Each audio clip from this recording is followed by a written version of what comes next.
Hello, everyone. I'm Marc Veasey of Texas's 33rd Congressional District, and I want to thank everyone for participating today. I'm really excited about today's competition. I think that this is going to be absolutely great because we're really hitting on a very important topic, and that's diversity in the media. Right now, our country has a lack of diversity and inclusion in the communications sector, and we need to figure out how we're going to fix that. If you look at the latest census results, they're absolutely fascinating. America is more diverse than it was 10 years ago, more diverse than it was 20 years ago. And that is why it is so important that we include diverse faces, voices, and viewpoints into our daily lives. Even though it is widely acknowledged that women and people of color are severely underrepresented in the media ownership ranks, we lack the data to show how they continue to face obstacles in their ability to participate in the media marketplace. I'm proud to say that I've introduced legislation that will help curb this problem. The Media Diversity Act, which passed the House both in 2020 and this year. This legislation will help shine a light on the structural failures that keep many talented individuals out of the media marketplace. This bill requires that the FCC consider market entry barriers for socially disadvantaged individuals in the communications marketplace. I'm also happy to announce that we're partnering with AMC networks. Often when we talk about diversity in media, people will say there's a pipeline problem. AMC networks are helping to break that cycle by showing up today to offer an internship opportunity to one of our 3 contestants. We all know that there is more work to be done to ensure there is equal and adequate minority representation within our media landscape, not just in front of the cameras, but behind the scenes as well. The media economy is so robust and so full of opportunity, we need to make sure everybody has a chance to shine. For those of you who don't know, AMC Networks is a global entertainment company known for its popular and critically acclaimed content. Its portfolio of brands includes AMC, BBC America, IFC, Sundance TV, WeTV, IFC Films, and a number of fast-growing streaming services. Now, I would like to introduce the other judges from AMC Networks.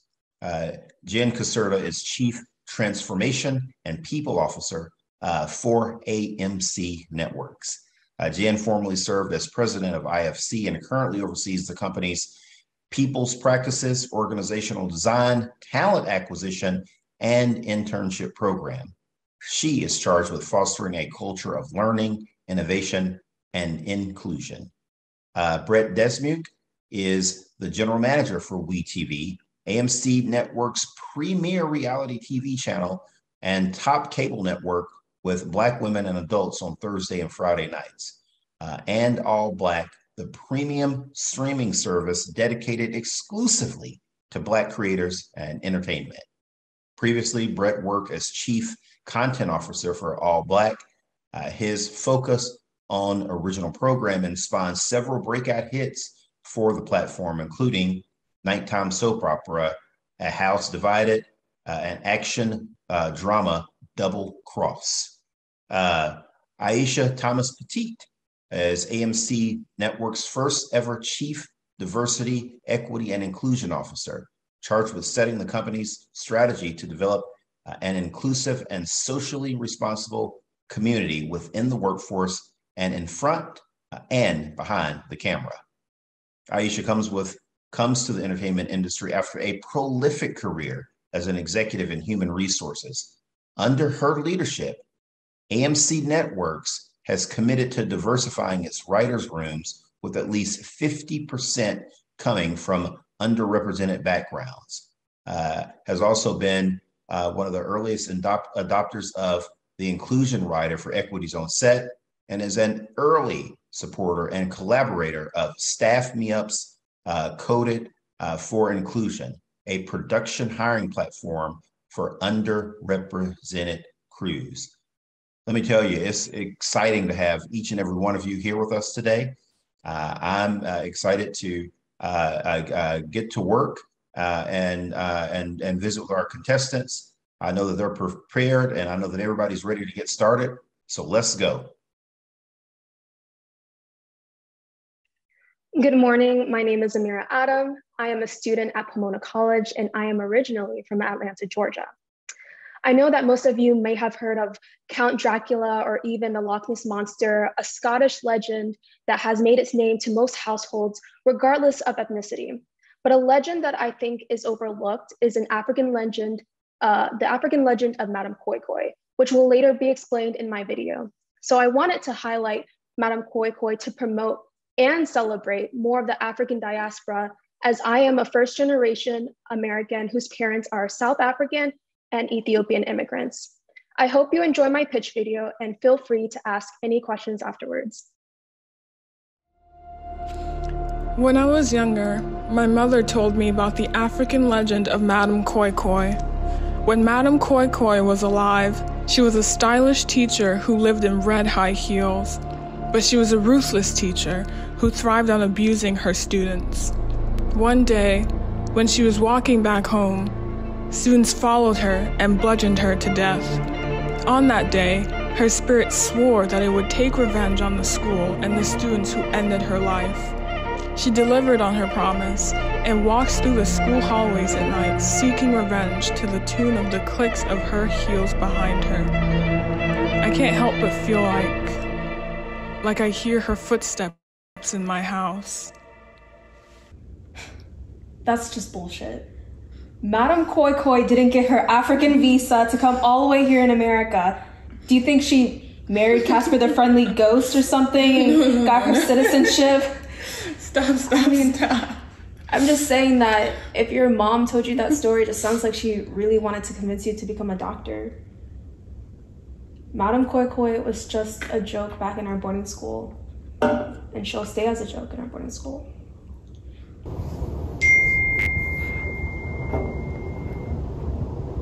Do you see that? Yeah. It's precious. Yeah, from the old academy. She went missing this year. What was she looking for? And who recorded this?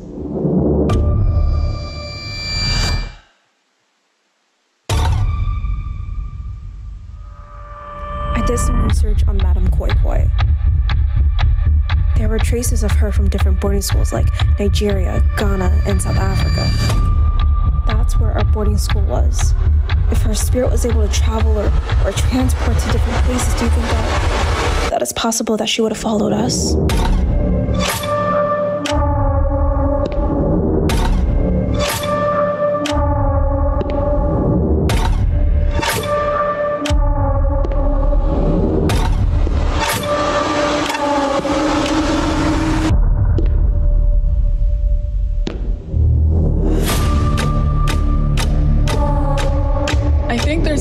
To the stories our parents left us.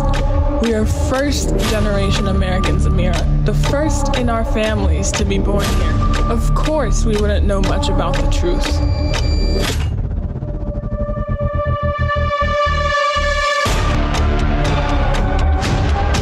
What aren't you telling me, Shugo?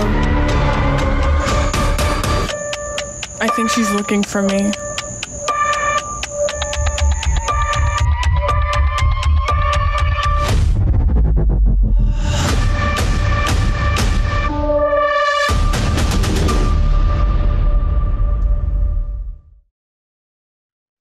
Thank you. That was my video, my pitch video. So feel free to ask any questions that you have. Amira, I'm curious about the use of the editing that you chose that, brought people closer to the story in addition with that, I can only call it like the ticking clock that you heard behind that really built that level of suspense. I'm curious, it started out as a story that I thought was going to be deep in cultural reference, and it was that, but then it also had this element of genre, of thriller, of horror almost. So I'd love to hear more about that. I found that so interesting. I focused on doing an African legend because I believe that it's just a very thrilling African story to tell. I think that in mainstream media, we do an excellent job on unfolding Black narratives, some that are based on true events, and even just having those discussions in the form of a film can be very healing, knowing we're able to kind of watch those things. However, I think that it's important to tell fictional stories that are imaginary, but still tell something just as real, maybe as say like Black Panther. It's something that is fictional, imaginary, and yet we can still convey the message that they are trying to send. And so I wanted to kind of do the same with bringing Madame Koi Koi. Wow. And you see this as a feature length, or is this a series or a limited type of series? How do you envision it? I envision it to be something that's feature length. Yeah. Thank you. Amira, great job. I was just going to ask that question if it was a film or a series. And there's nothing like a thriller than someone who's seeking revenge. So Madame Koi Koi is definitely coming to get hers. So I noticed that it said directed by you. What other aspects did you have within this project? Like, are you a writer as well as a producer and so on and so forth? I basically did it all: the directing, cinematography, editing, maybe some color correction. As you can see, I even participated in acting in it. However, I will say that the music and the graphics of Madame Koi Koi are not mine, as well as the blood ending graphic. But it is something that I had out on a shot list and envisioned, and tried to piece as many things as I could find to kind of get as close as my vision.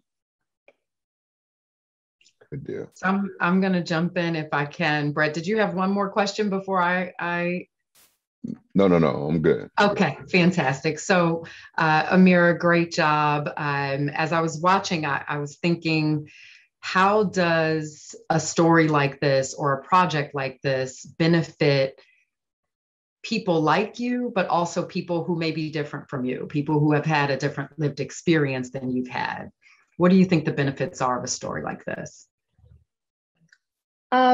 Because Madame Koi Koi is a real African legend, it's a legend that, as you saw, appears in a few African countries. So I think it helps promote the idea of Pan-Africanism, as well as celebrating those cultures, and even the idea of the African immigrant culture within the United States, and the idea of going back to your roots.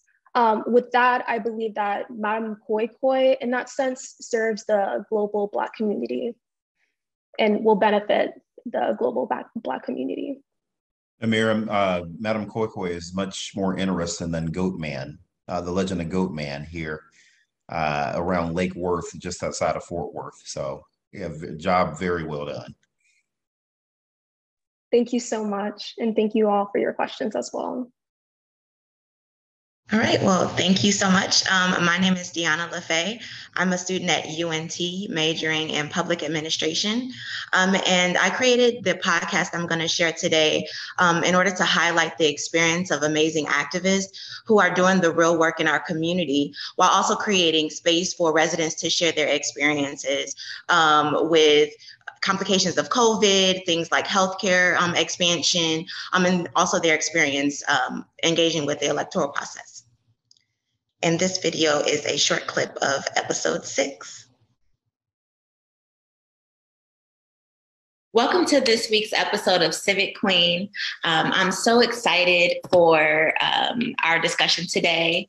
I have my sister on. Her name is Regine Head, and she is a powerhouse in Michigan.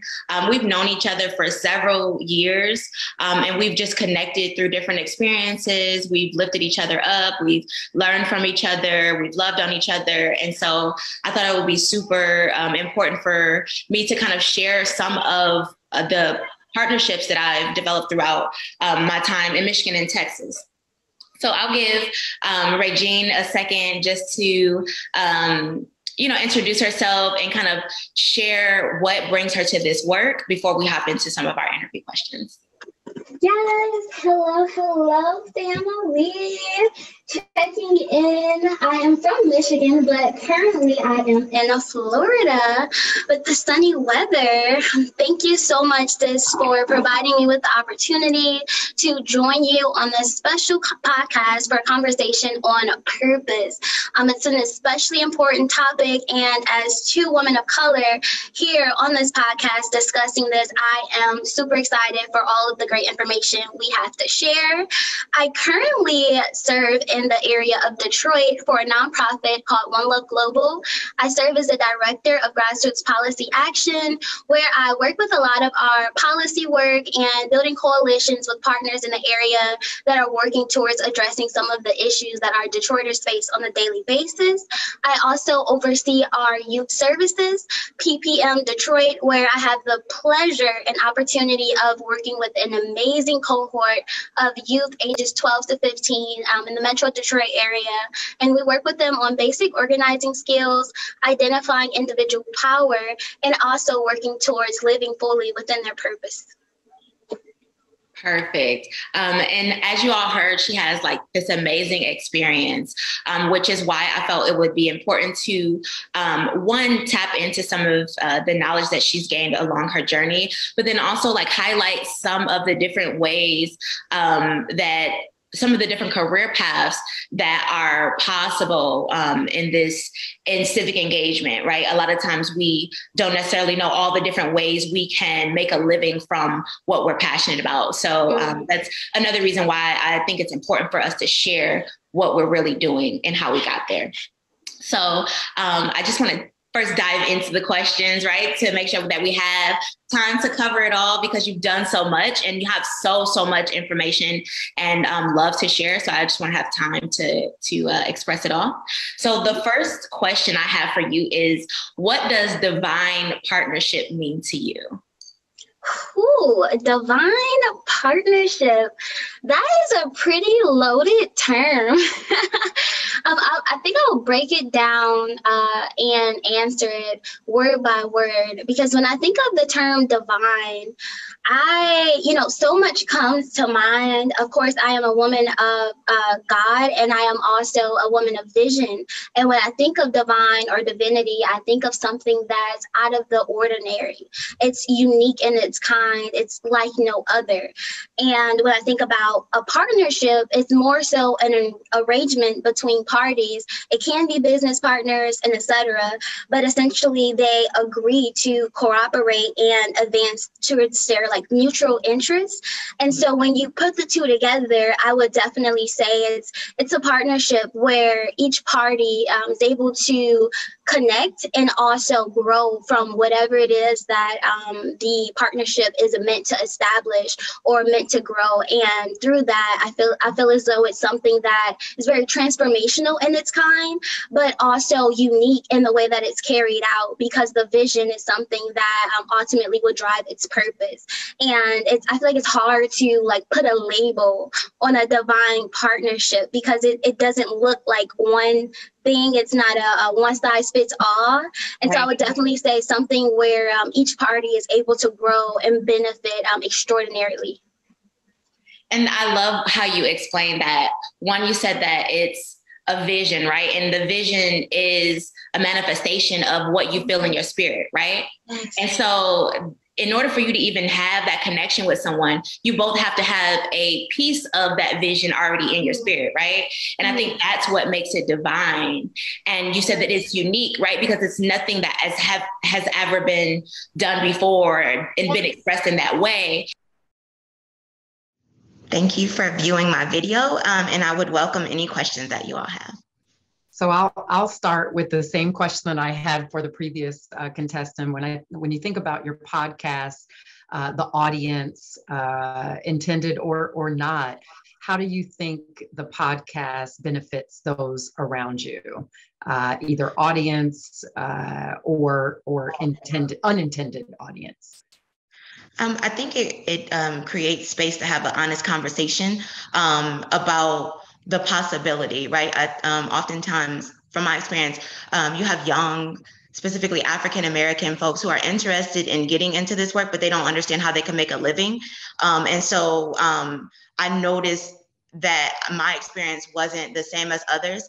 I was able to progress kind of through the ranks quickly because folks were intentional about inviting me to training opportunities, but also opening space for me to kind of try things, right? I may not have had the skills at the time, but they trusted that I was willing to do the work. And my goal is to create space for those conversations, but then also offer my wisdom, in the same way that it was offered to me. Thank you. You're welcome. Yana, I'm so curious about Civic Queen and the brand that means and how it envelopes this podcast series. Can you tell me more about that? Yeah, so when I was coming up as an organizer, I started in 2004. And I started protesting in 2012, but I didn't become active as an organizer until 2014. And when you are doing the work, there's so many different types of civic engagement. And I found that my sweet spot was voter registration. And I was working for an organization at the time, and one of my colleagues, he was like, "You're the queen, right? Like, you always get more voter registration." And he just started calling me the registration queen. And then, I went to a couple of different orgs, and I was the same thing. I would always be the one who would get the most voter registration. I was like, you know what? When I die, I want to be known as the voter registration queen. And then I heard this song called Queen Tings by Masego. And so that's kind of where I was like, oh, Civic Queen. It was perfect. It's a real brand. And would you be interviewing, is your podcast focused on one guest each time, or do you have multiple people participating? So yeah, it's multiple people. It's also sometimes trainings, right? Sometimes I've done redistricting trainings, voter registration trainings. Sometimes it's creating space for community members to share their experience. Like I said, a campaign we're working on now is collecting testimonials for Medicaid expansion. And so it also creates space for residents to feel heard, because a lot of times that opens up the door for healing too, when they can speak what they've experienced, and it creates validation when folks can have compassion for what they've gone through, and also offer resources and wisdom on how to navigate the space. Got it. Thank you. You're welcome. Deanna, so yes. You attend UNT, correct? Yes. What's your major? Public administration. Okay, so do you have any desire to be on air talent? I have a desire to create a documentary or a docuseries. A few years ago, I started a series, what I call the Vanguard series, which was specifically interviewing residents. So my goal is to kind of be like Ava DuVernay, really documenting the experience of social change, right? It doesn't just have to be about the electoral process. It could be about community and how we live and build with each other. Okay, very good. Very good. Thank you for that. You're welcome. Well, I definitely appreciate your questions and the opportunity to share my work. Hello, everyone. My name is Kiara Hefner, and I'm from Augusta, Georgia. The title of my TV series is Beloved, developed from an original song and video called Worth the Wait. It is an urban romantic musical exploring the parallels of love, relationships, and self-identity. Oftentimes, the cinematic stories in mainstream media and pop culture regarding specifically Black love is continuously highlighting its struggles through countless images of infidelity, absence, neglect, and abuse that need to be more coincided with modeled media showing a represented group of people that pursuing one's goals and obtaining healthy relationships with self and others is completely possible for Black communities.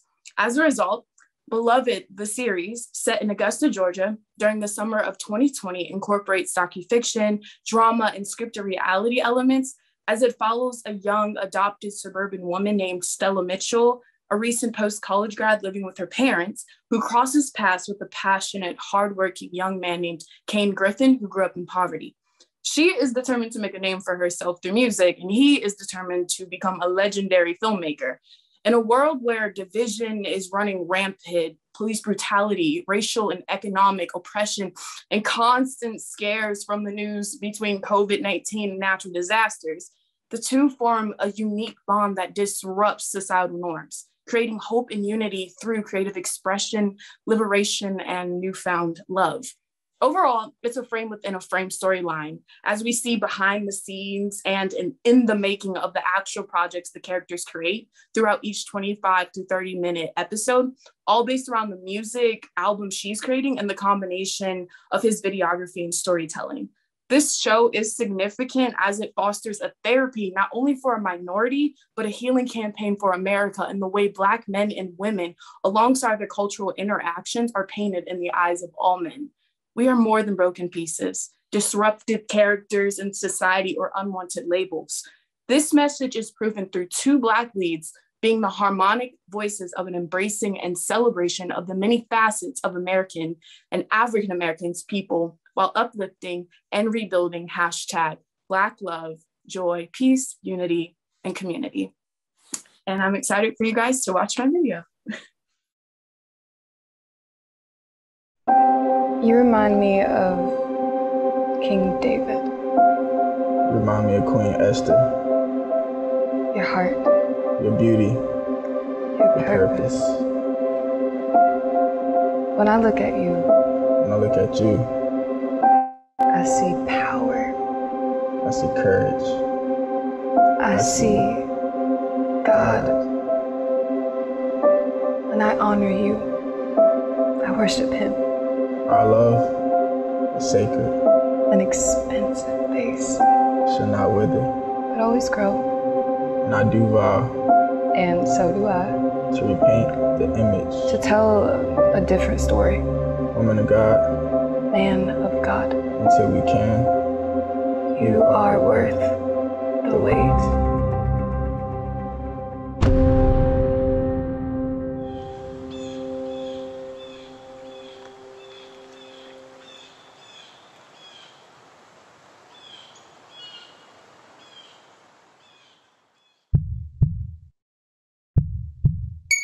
While you're sleeping, God is forming me what you believe. I got what you need. I'm the one. I'm the one.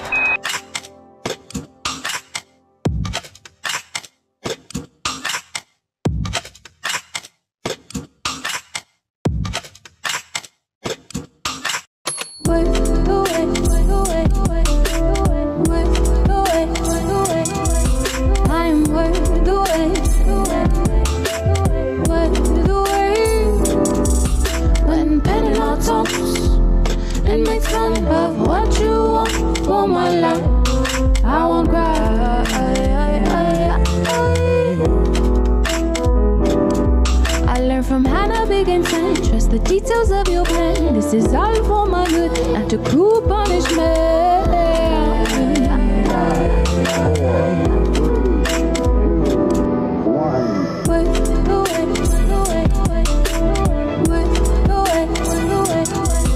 I'm worth the wait.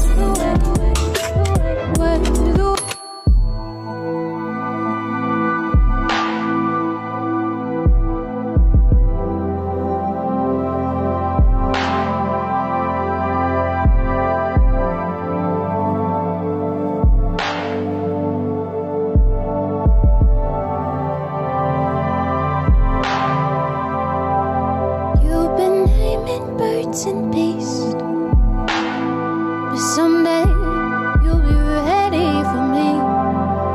And I'm not worried about your process of choosing, because I understand that I'm already chosen by the King, Jesus. I understand that I'm already wanted. I am the beloved. And when we meet, God, you will be a compliment, not my God.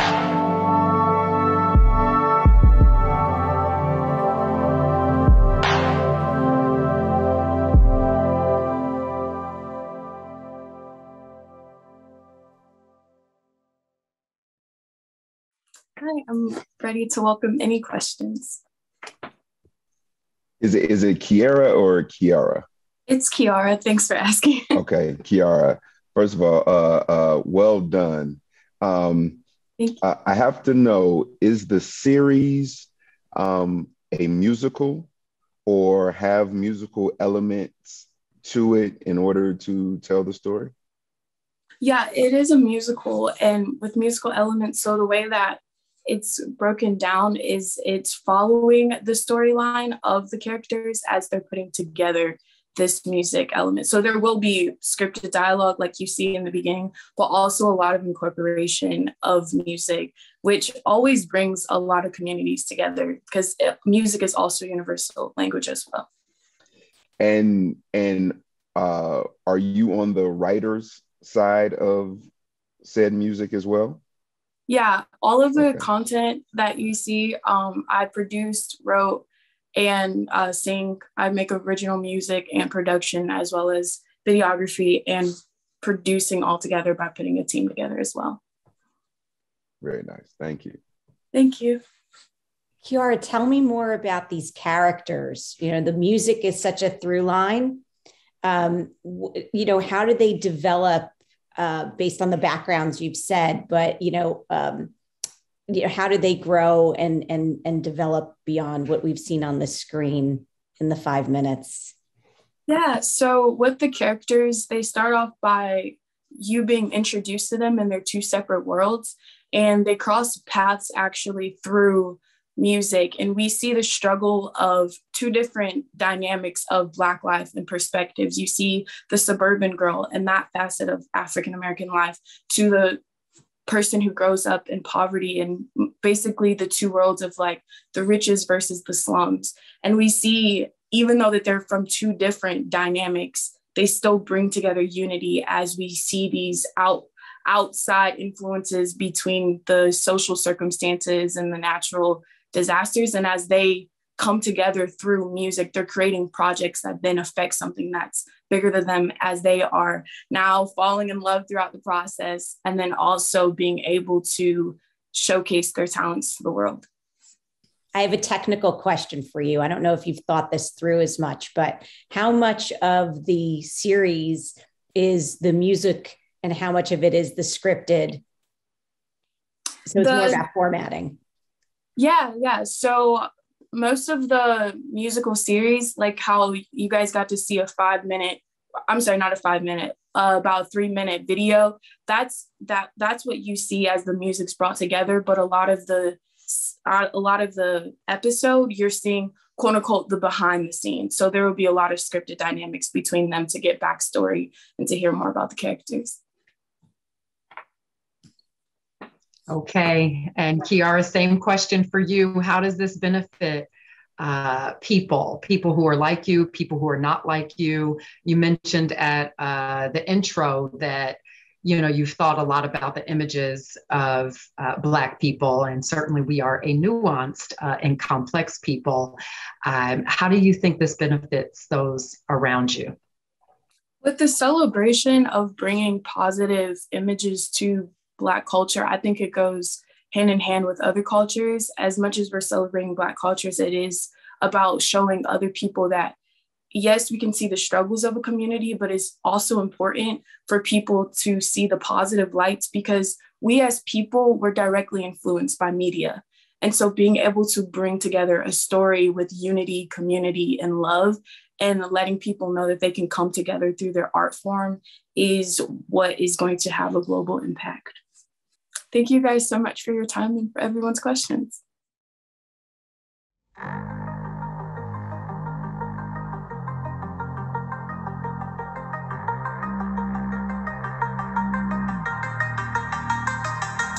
First of all, Lacey is me. I am Lacey. That's just what it is. And I knew that from page 1 of reading the script. 2012, working at a network. I don't think that they understood the presence of what Black women on television and especially in drama meant. And so I was just sitting there one day and just so frustrated. And I came up with the thought, you know what, I want to see a character on TV that looks like me. So that day in like 2012, Lace was created. It's not very often that you sell a project and you are a showrunner. So that was the opportunity that All Black gave me and Katrina, and we are taking this opportunity and running for it. It's been fabulous working with Katrina Nelson and Michelle Ebony Hardy that gave me this opportunity. I love working with them. They're strong, powerful African-American women who had a vision. They execute, they do what they say, they mean what they say, and that's what I love. So at the helm, it's been all African-American women. That's very rare in this industry, I must tell you. It's very rare to have African-American women production companies. Very rare to have 2 African-American women showrunners. So I'm just blessed to be a part of this team. One of the things that we decided was we did not want to go up the studio system any longer. We weren't going to ask any more people to have a seat at the table. We were going to build our own table and invite others to our table. So it's important for us to discover new talent, give voices to those that are unheard in Hollywood, and that's what we want to do as 2 Black women. I mean, I'm gonna pat us on the back because we really nailed it. We went for talent first. That was always the goal, and then we got some beautiful people. Like, you know what I mean? Like, it was just so. I call it magic. You know, you have babies, right? That's what productions are to their producers. They're the babies, right? So when you walk in and you're like, okay, I don't know how things are gonna go. I haven't had any FaceTime with the cast and stuff, but like, I can rest easy now, having met them and knowing, you know, excuse my French, but holy shit, we got a good group of people, you know, and a cast that loves to work, a crew that loves to work, you know, and our job as producers is just to make sure that their efforts aren't in vain. And hopefully we've done that. We are a humble cast and crew. We don't have super arrogant people. We don't have self-absorbed people. Nobody thinks they know everything. Nobody thinks it's all about them. And so when you're coming from a place of gratitude, it motivates everyone to work hard and really to help each other. Some of us are wearing multiple hats, but we all want to deliver something hot. And we're fortunate that we have everyone who is in a spirit of teamwork, gratitude. Let's all do this together, but let's knock it out the park. Let's really do it right. I come from a feature film background. This is kind of a new experience, filming a whole entire TV show, but it's a pleasure. The wave right now was more so, hour-long dramas. That's just where everything is at. And I said, man, I need to do one, but I didn't have one. Michelle ends up calling me, and we haven't talked in years.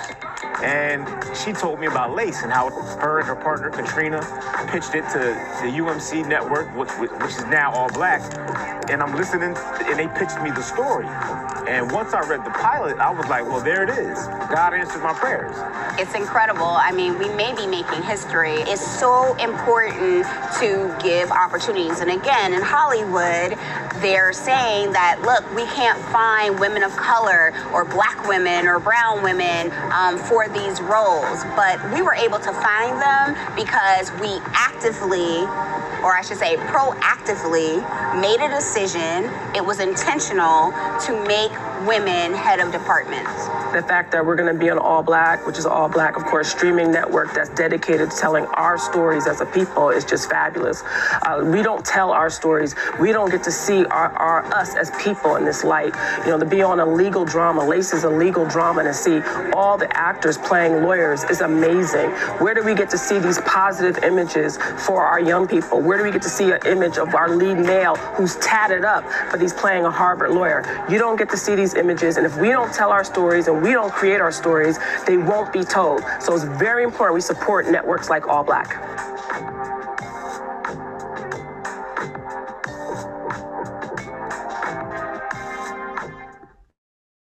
Well, I'll just start by saying, wow. I actually literally have wow written on my notes. All three of you, wildly impressive. And the very first comment that was made during the deliberation and echoed was that we need all three of you. The world needs all three of you. And so I hope that you take that away from this engagement with each other, with us, that we need you and we are expecting great things from every single one of you. So thank you. Everyone was so unique. They were, you were all so impressive. The lens you have to the world and your creativity. You are all multi-hyphenates, what we call in the entertainment business. That's very tough to be. That's a rare exception. What you did in terms of creation, acting, singing, editing, writing, directing, and the list goes on, which, is again, rare and of great talent. It was very tough to come up with a decision because each project's so unique. And as Aisha said, the world needs you all. So I'm just going to leave it with that. I want to hear from Brett before we get into it, but thank you. Really so talented. Indeed. It was a pleasure to hear all of your pitches, and quite frankly, in the breakout, Amira, I talked about how you are a pure filmmaker and you are going to do big things. Deanna, I see your activism, as well as the reason why I asked about your major and your goals is because I do see you being able to captivate and execute your mission from in front of the camera. And Kiara, in addition to being a creative music artist, I do believe you have a future as a showrunner in television. And so, the three areas that all of you exhibited today was just remarkable, and I applaud you all. So thank you. All right. So is it time? Yep, it is time. Let's see who would like to. Aisha, would you like to announce the winner? Sure. So I am very pleased to announce that Kiara is our choice for today. And it was incredibly difficult. And somehow I feel like our paths will cross on all of the contestants in the future. But Kiara, you are appointed as our next intern for All Black under Brett Dismute. Come work at AMC Networks. Yes. Thank you so much. I'm so honored. Thank you so much. Absolutely. Well, it was great. I thought everybody's work was really magnificent. And want to thank each and every one of you for participating. It was, I know that y'all put a lot of work into this and that it meant a lot to you. And I want to encourage everybody to, keep putting your passion into your work. It definitely shows. What we saw today was absolutely incredible. And I want to thank each and every contestant for participating. Also want to thank the production team. They did a wonderful job. My staff, Jessica and Shelby, thank you for being a part of this. And for Jen Caserta, Aisha Thomas Petite, and Britt Desmuke, thank you so much for being judges and bringing your years of expertise in this field, in this area of entertainment that is going to continue to grow and be a thriving part of our economy, and offers so many different diverse voices, really for the first time in our history, this amount of opportunities to really be a part of something special. So thank you for taking the time out of your very busy schedules to be a part of this. And with that, it's a wrap, and we'll see you next year.